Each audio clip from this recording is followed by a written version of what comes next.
दोस्तों, स्वागत है आपका मेरे YouTube चैनल इंग्लिश बाबू पर। और आज मैं फिर हाजिर हूँ आपके साथ एक नई स्टोरी लेकर।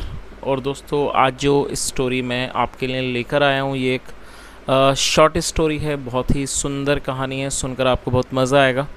उसके अलावा आज की स्टोरी में आपको कुछ नए इंग्लिश के वर्ड मीनिंग सीखने को मिलेंगे, उनकी करेक्ट प्रोनाउंसिएशन के बारे में पता चलेगा। और हमेशा की तरह जो इसका ग्रामर का पार्ट है उसे बिल्कुल डिटेल में कवर करेंगे, तो एक एक स्ट्रक्चर को आप बहुत आसानी से सीख पाएंगे।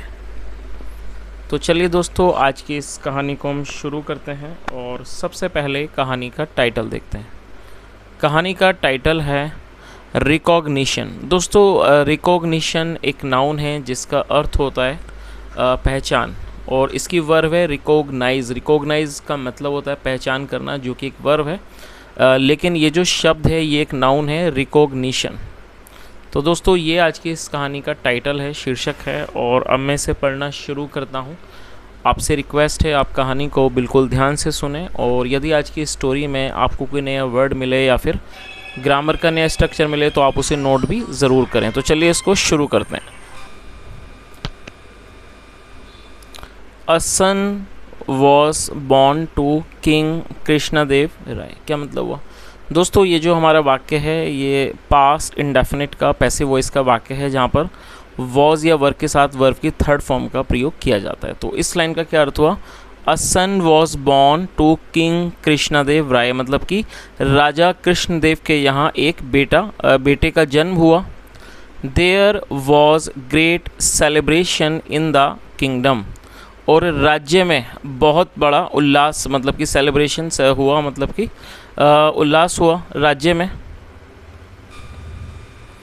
Everyone came to bless the child and congratulate the king. और दोस्तों, ये जो हमारा वाक्य है ये पास्ट इंडेफिनिट का अफर्मेटिव वाक्य है, जहाँ वर्ब की सेकंड फॉर्म का प्रयोग किया जाता है। कम मतलब आना, सेकंड फॉर्म में केम।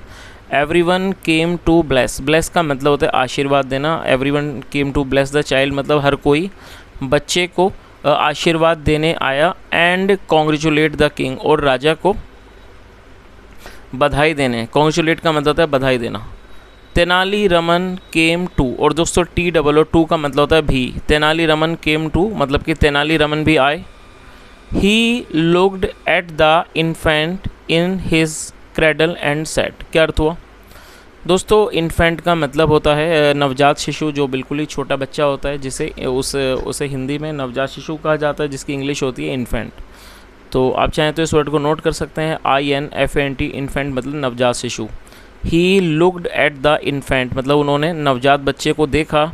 इन हिज क्रेडल, क्रेडल का मतलब होता है जिसमें बच्चे को रखा जाता है, पालकी, जिसे पालना भी कहा जाता है। क्या मतलब हुआ? He looked at the infant in his cradle मतलब उन्होंने बच्चे को, नवजात शिशु को उसके क्रेडल में देखा, मतलब कि पालने में देखा। एंड सेड, और कहा, सर श्रीमान, your little son will be an even greater man than his father. तो उन्होंने क्या कहा कि श्रीमान, योर लिटिल सन, जो आपका छोटा बेटा है, will be an even greater man, वो और भी अधिक एक महान इंसान होगा, बनेगा। देन इज फादर, अपने पिता से, मतलब अपने पिता से भी अधिक वो एक महान इंसान बनेगा। चलिए आगे देखिए।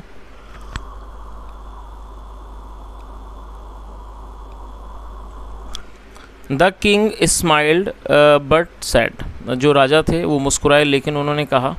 और दोस्तों, ये से की सेकंड फॉर्म में, से मतलब कहना, सेकंड फॉर्म में sad. The king smiled but sad मतलब राजा मुस्कुराए लेकिन उन्होंने कहा, यू आर अ फ्लैटरर। दोस्तों, फ्लैटरर एक नाउन है जिसकी हिंदी होती है चापलूस। ऐसा व्यक्ति जो दूसरों को खुश करने की कोशिश करता है, चापलूसी करता है, उसे फ्लैटरर कहा जाता है। तो राजा ने क्या कहा? यू आर अ फ्लैटरर मतलब आप एक चापलूस हो। Tenali Raman, how can you से, आप कैसे कह सकते हो? This simply by looking at him मतलब आप ये बात कैसे कह सकते हो सिर्फ इसे देखकर, by simply looking at him. तो उन्होंने क्या कहा कि आप ऐसा इसे मतलब इसे सिर्फ देखकर आप ऐसा कैसे कह सकते हो? I must test you on this मतलब मुझे अवश्य ही आपकी इस बात की परीक्षा लेनी होगी। टेस्ट का मतलब था परीक्षा लेना। आगे देखिए, Tenali Raman agreed to being tested. Agree का मतलब होता है सहमत होना, सेकंड फॉर्म में agreed. Tenali Raman agreed to on being tested. जो तेनाली रमन थे वो परीक्षा लिए जाने के लिए तैयार हो गए, सहमत हो गए। द नेक्स्ट डे मतलब कि अगले दिन 2 pots were tied and hung up at a door in the court. क्या अर्थ हुआ दोस्तों? पोर्ट्स का मतलब होता है बर्तन, उसके अलावा पोटली को भी पोर्ट कहा जाता है। तो क्या अर्थ हुआ? अगले दिन 2 pots वर टाइड। और ये जो हमारा वाक्य है ये पास्ट इंडेफिनिट का पैसिव वॉइस का वाक्य है, जहाँ पर वॉज वर्ग के साथ थर्ड फॉर्म का प्रयोग किया जाता है। टाई मतलब बांधना, और ये थर्ड फॉर्म में टाइड। अगले दिन 2 पोटलियों को बांधा गया, were tied, and hung up, और उनको टांग दिया गया, at a door in the court मतलब उनको दरवाजे पर टांग दिया गया, दरबार में। दे और दोस्तों यहाँ पर आप इस चित्र को भी देख सकते हैं कि इस चित्र में जो तेनाली रामन है वो उस बच्चे को देख रहे हैं और यहाँ पर राजा साहब खड़े हुए हैं। चलिए आगे देखिए। They were exactly alike and the same kind of cloth and ropes were used for closing their mouths and tying them up. क्या अर्थ हुआ दोस्तों? दे का मतलब होता है वे या फिर वे लोग। और जब हम एक ऐसी चीज़ के बारे में या व्यक्तियों के बारे में बात करते हैं जो संख्या में एक से अधिक होते हैं तो वहाँ पर दे का प्रयोग किया जाता है, जिसकी हिंदी होती है वे या फिर वे लोग। तो क्या अर्थ हुआ? दे वर एग्जैक्टली अलाइक। अलाइक मतलब एक जैसा, मतलब वे एक बिल्कुल एग्जैक्टली मतलब ठीक एक जैसे थे। अलाइक मतलब एक जैसे थे। And the same kind of cloth और एक ही प्रकार का कपड़ा। एंड रोप्स और रस्सियाँ वर यूज्ड उनका इस्तेमाल किया गया था। फॉर क्लोथिंग देयर माउथ्स मतलब उनके मुंह को बंद करने के लिए एक ही तरह के कपड़े का इस्तेमाल किया गया था और रस्सियों का। एंड टाइंग दैम और उनको बांधा गया था अप, और उनको एक ही रस्सी का इस्तेमाल करके, एक ही जैसी रस्सी का इस्तेमाल करके उनको ऊपर बांधा गया था। बट लेकिन देयर वॉज आ डिफरेंस, लेकिन एक फ़र्क था। डिफरेंस का मतलब होता है फ़र्क। But there was a difference, लेकिन एक फ़र्क था। One pot was empty while the other was full of sand. क्या अर्थ हुआ? One pot was empty. Empty का मतलब होता है खाली, ये एडजेक्टिव है, लेकिन जो उनमें से पोटली थी, वन पॉट वॉज एम्प्टी मतलब वन पॉट वॉज एम्प्टी, जो उनमें से एक बर्तन था वो खाली था। वाइल जबकि द अदर वॉज जबकि जो दूसरा था वॉज फुल ऑफ सैंड, वो रेत से भरा हुआ था। चलिए आगे देखिए। Tenali Raman was called after all the preparations were complete. क्या अर्थ हुआ? और दोस्तों ये भी हमारा पास्ट इंडेफिनिट का पैसिव वॉइस का वाक्य है, जहाँ पर वॉज के बाद थर्ड फॉर्म का प्रयोग किया गया है। कॉल मतलब बुलाना और थर्ड फॉर्म में called. Tenali Raman was called मतलब कि तेनाली रमन को बुलाया गया। After all the preparation were complete मतलब सभी तैयारियों के पूरा होने के बाद, कंप्लीट मतलब पूरा होने के बाद तेनाली रमन को बुलाया गया। The king and the courtiers assembled in the court. Assemble का मतलब होता है इकट्ठा होना, सेकंड फॉर्म में असेंबल्ड। राजा और जो दरबारी थे असेंबल्ड इन द कोर्ट वो दरबार में इकट्ठा हो गए। मैनी वर सर्टेन, सर्टेन का मतलब होता है निश्चिंत होना। मैनी वर सर्टेन मतलब जो उनमें से कई थे जो इस चीज़ से निश्चित थे, दैट की टुडे आज द किंग्स फेवरेट। और दोस्तों यहाँ किंग के बाद एपिस्ट्रोफी एस का प्रयोग है, जिसका अर्थ होता है काके की, और फेवरेट मतलब पसंदीदा। Many were certain that today the Kings favourite would fail. तो उनमें से जो कई थे जो इस बात से निश्चिंत थे कि आज जो राजा के पसंदीदा हैं वुड फेल, आज वो विफल हो जाएंगे। और ये किसके बारे में बात हो रही है? क्योंकि जो तेनाली रमन थे वो राजा के सबसे पसंदीदा मंत्रियों में से एक थे, तो ये उन्हीं के बारे में बात हो रही है। दे वर फीलिंग वेरी प्लीज्ड और वो बहुत ही ज़्यादा खुशी महसूस कर रहे थे। चलिए आगे देखिए।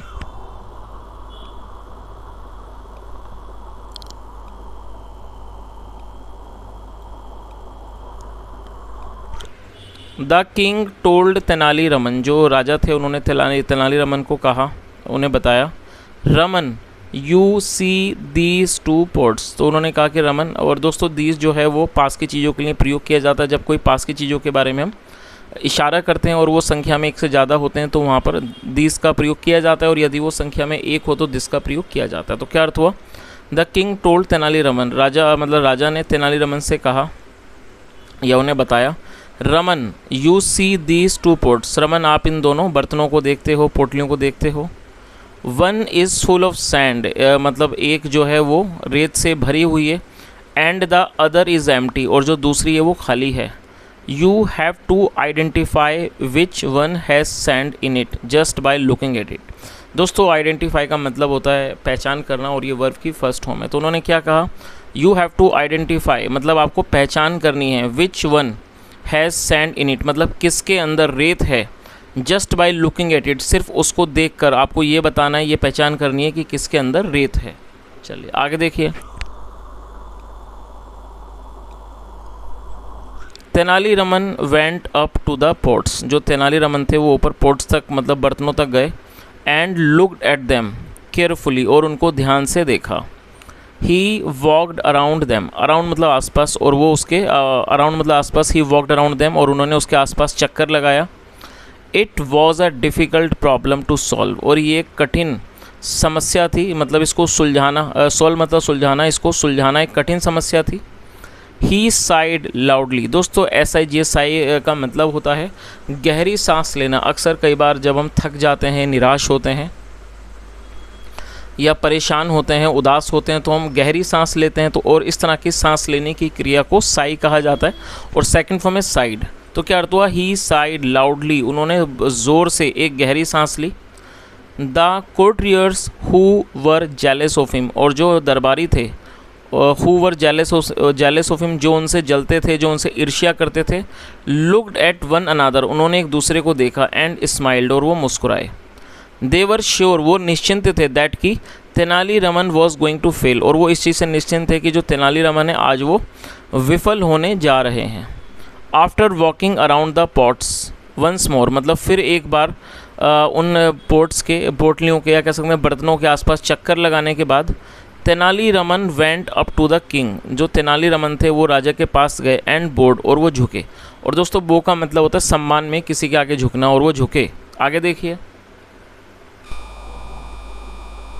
सो का मतलब यहाँ पर तो Tenali Raman, have you identified the pot full of sand asked the king, क्या अर्थ हुआ। दोस्तों ये जो हमारा वाक्य है ये प्रेजेंट परफेक्ट का वाक्य है। प्रेजेंट परफेक्ट का मतलब होता है वर्तमान में किसी क्रिया का पूरा होना, पाए जाना। और जब हम प्रेजेंट परफेक्ट में कोई भी वाक्य बनाते हैं तो वहाँ पर हैज़ हैव के साथ वर्ब की थर्ड फॉर्म का प्रयोग किया जाता है। यदि हमारा सब्जेक्ट आई, वी, यू, दे या फिर प्लूरल होगा तो हैव का प्रयोग किया जाता है, और ही, शीट होने पर हैज़ का प्रयोग किया जाता है। तो यहाँ हमारा सब्जेक्ट यू है तो हैव का प्रयोग किया गया है, और ये हमारा प्रेजेंट परफेक्ट का इंट्रोगेटिव सेंटेंस है। और जब हम प्रेजेंट परफेक्ट में कोई भी इंट्रोगेटिव का वाक्य बनाते हैं तो वहाँ पर हैज़ या हैव का को पहले मेंशन करते हैं, फिर सब्जेक्ट, फिर वर्ब के थर्ड फॉर्म का प्रयोग किया जाता है। तो इस तरह से हम प्रेजेंट परफेक्ट का इंट्रोगेटिव वाक्य बना सकते हैं। तो इस लाइन का क्या अर्थ हुआ,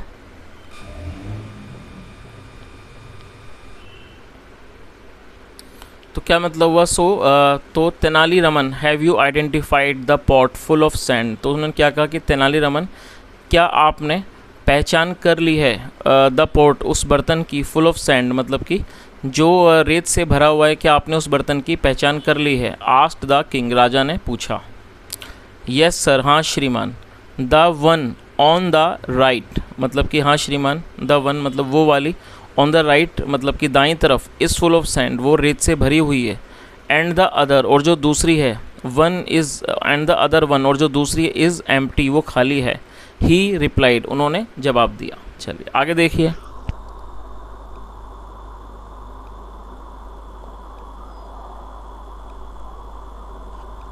the pots were taken down and opened, और दोस्तों ये भी हमारा पास्ट इंडेफिनिट का पैसिव वॉइस का वाक्य है, और आप इस स्ट्रक्चर को नोट कर लीजिए। जब हम पास्ट इंडेफिनिट में पैसिव वॉइस में वाक्य बनाते हैं तो वहाँ पर वॉज या वर का प्रयोग किया जाता है, साथ में वर्ब की थर्ड फॉर्म लगाई जाती है। तो क्या अर्थ हुआ, the pots were taken down, take down मतलब नीचे लाना, the pots were taken down मतलब कि पोट्स को, पोटलियों को नीचे लाया गया, नीचे उतारा गया, एंड ओपनड और उन्हें खोला गया। तेनालीरामन वॉज एब्सोल्युटली राइट, जो तेनालीरामन थे वो बिल्कुल सही थे। The king and the courtiers looked at him in amazement, और जो राजा थे और जो दरबारी थे, looked at him in amazement, उन्होंने उनको बड़ी हैरानी से, बहुत ही अचंभे से, हैरानी से उनको देखा।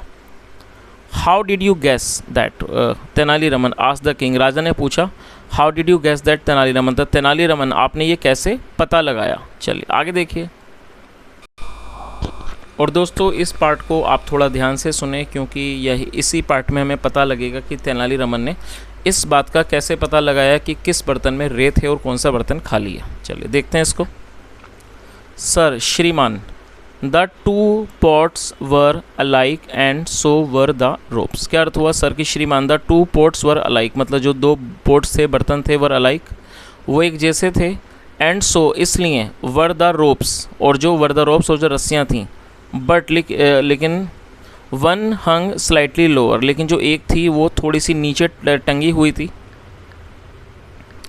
देन द अदर, दूसरे की तुलना में, आई थॉट, मुझे लगा, और दोस्तों थिंक मतलब सोचना या लगना, सेकंड फॉर्म में थॉट, आई थॉट मतलब मुझे लगा, मैंने सोचा, दिस मस्ट बी बिकॉज, और ये अवश्य होना चाहे होगा, बिकॉज क्योंकि, the weight of the sand, क्योंकि जो वेट है, वज़न है रेत का, dragged it down a little, उसने इसको थोड़ा सा नीचे खींच लिया, ड्रैग मतलब खींच लेना, dragged it down a little, so इसलिए, I went close to it, इसलिए मैं इसके पास गया, एंड साइड लाउडली, और मैंने गहरी सांस ली ज़ोर से, the air ब्लॉन bye my saying, और जो हवा थी जो मेरे द्वारा सांस लिए जाने से छोड़ी गई, caused one of the pots to swings gently, उसके कारण जो उनमें से एक बर्तन था वो जेंटली मतलब बड़े सौम्य तरीके से वो झूल गया, स्विंग मतलब झूल गया, सो इसलिए, आई न्यू, मैं जानता था, इट मस्ट बी एम्प्टी, ये ज़रूर खाली होगा, आई टोल्ड यू, मैंने आपको बताया, the other one had the sand in it, कि मैंने आपको बताया कि जो दूसरी वाली है उसके अंदर रेत है,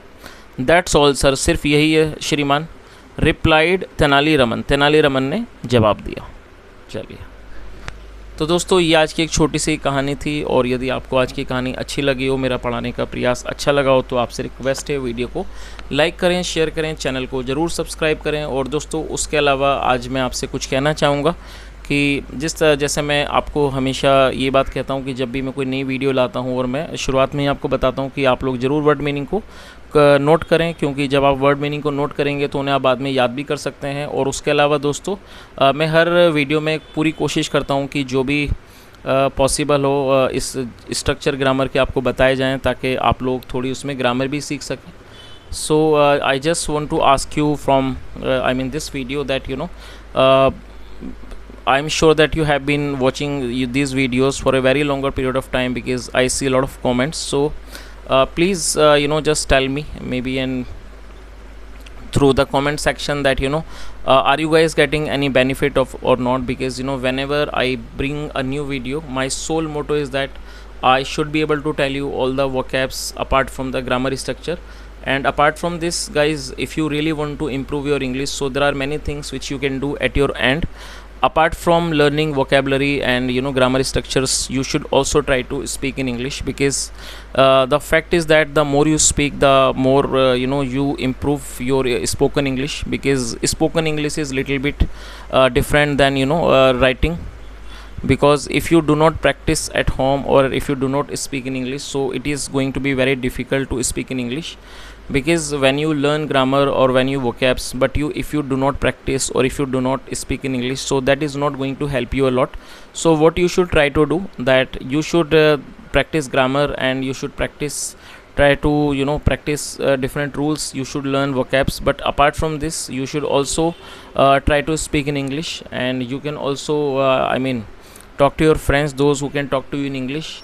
And when you practice with them slightly, what will happen, you will improve, and you will lose all your hesitation, because hesitation is something which creates a lot of problem while you speak in English. So what you have to do, you just have to try to speak in English. And apart from this, when you start speaking English, it is going to be challenging initially, because when you start talking in English, it is not going to be very easy, because you are going to hesitate. So what you have to do, if you really want to remove your hesitation and you want to improve your confidence, so the only thing which can help you is that you have to try your level best, and you can just stand in front of mirror and you can talk to yourself. And apart from this practice, if you do not, or maybe if you do not want to talk to anyone in English, or maybe if you hesitate a lot to talk to someone in English, there are other things which you can do. Just think in Hindi, think in English only. When you are thinking something in your mind, never try to, I never do that in Hindi, just change it to English. And apart from this, just stand in front of a mirror and try to speak to yourself, and do not speak in Hindi, try to speak in English only. Because if you practice on a daily basis, slowly you will see that you are improving. And with a lot of hard work, you will one day you're gonna be a good speaker, and you will definitely become a good speaker in English. So guys, these are the things, if you apply on a daily basis, you will see the results, and you will be able to learn how to speak in English. That's it for today. Thank you so much for listening. Have a nice day, and bye.